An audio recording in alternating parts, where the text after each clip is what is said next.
Salam, selamat pagi pemirsa sahabat Gabus TV. Sebelum kita merenungkan firman Tuhan, mari satukan hati kita berdoa, memohon pimpinan Roh Kudus. Kita berdoa.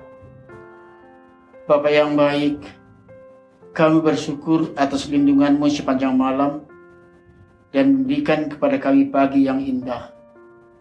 Isilah hati dan pikiran kami dengan firman-Mu, agar kami dapat menjalani hari ini seturut kehendak-Mu. Amin. Saudara kekasih, firman Tuhan yang menjadi renungan bagi kita tertulis dalam Ibrani 13 ayat 13. Demikian bunyinya.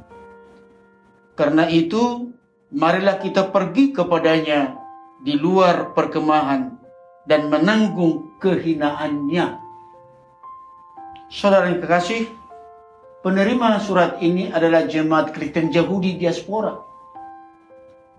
Telah mengalami kelambanan dalam pertumbuhan iman. Mereka sedang mengalami kemunduran iman, bahkan terindikasi murtad. Faktor penyebabnya antara lain, sudah ada anggota jemaat yang kecewa terhadap kekristenan, sebab tidak menawarkan jaminan kesuksesan atau kemakmuran hidup, atau kehormatan duniawi. Pada umumnya bangsa Yahudi menolak kekristenan yang dianggap agama baru, karena mereka tidak menerima Yesus sebagai Mesias. Kematian Yesus adalah kematian yang terhina, menjadi bahan olok-olokan mereka kepada jemaat Kristen Yahudi.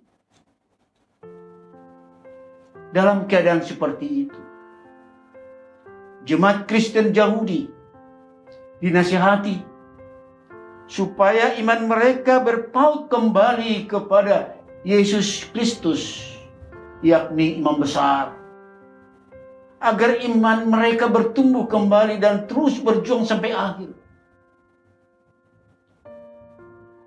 Mereka didorong supaya jangan mundur, jangan kembali ke belakang, yakni menurut aturan agama Yahudi yang telah mereka tinggalkan. Yesus adalah imam besar. Kalau imam besar Yahudi mempersembahkan kurban di mezbah dalam kemah, tetapi Yesus sebagai imam besar mempersembahkannya di luar pintu gerbang kota kudus, yaitu di luar pintu gerbang Yerusalem, di bukit tengkorak, tempat yang najis dan terhina, yaitu sebagai kurban penghapusan dosa yang sempurna. Yesus mempersembahkannya sebagai persembahan kita, yakni dirinya sendiri. Dia menderita dihina demi pengudusan dan keselamatan umatnya. Karena itu, marilah kita pergi kepadanya di luar perkemahan dan menanggung kehinaannya. Nats ini adalah panggilan buat jemaat Kristen Yahudi agar meninggalkan agama lama mereka, masuk ke dalam agama baru, menjadi pengikut Kristus. Dan ini juga panggilan buat kita semua jemaat Kristen di segala tempat, di segala zaman, mengingatkan kita kembali tentang panggilan kita sebagai pengikut Kristus. Harus bersiap menderita dan terhina, bersedia menanggung risiko dari keputusan mengikut Kristus. Yesus pernah berkata kepada murid-muridnya, setiap orang yang mau mengikut aku, ia harus menyangkal dirinya, memikul salibnya, dan mengikut aku.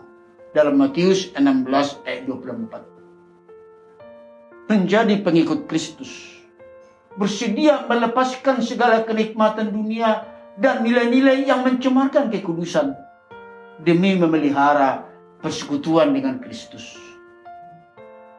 Penderitaan pengikut Kristus adalah tanda keikutsertaan menderita bersama Yesus, sebagai tanda kesetiaan mengikut Dia dan tidak meninggalkannya sekalipun mendapat olok-olok. Panggilan kita menawarkan hal yang berbeda dengan apa yang ditawarkan dunia kepada kita.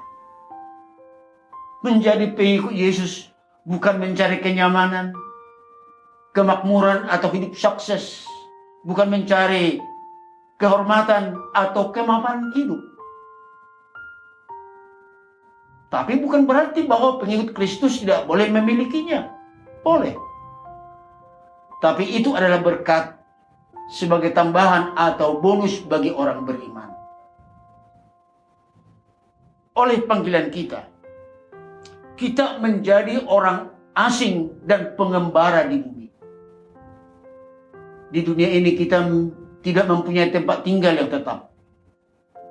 Kita tinggal dalam kemah yang setiap saat harus kita tinggalkan dan dibongkar. Hidup kita ini fana dan adalah sementara. Tetapi orang Kristen menantikan kota Allah yang akan datang. Kota yang mempunyai dasar yang direncanakan dan dibangun oleh Allah. Mari kita menantikannya dengan setia. Bersama pujian dan ucapan syukur. Amin. Kita berdoa. Betapa kami bersyukur ya Bapa atas kebaikan-Mu yang menganugerahkan kehidupan baru bersamaan dengan datangnya hari yang baru. Kiranya firman-Mu menuntun kami mengisi hari ini, agar kami memiliki keberanian menyaksikan Kristus melalui perkataan dan perbuatan di hadapan semua orang, demi kemuliaan nama-Mu. Amin.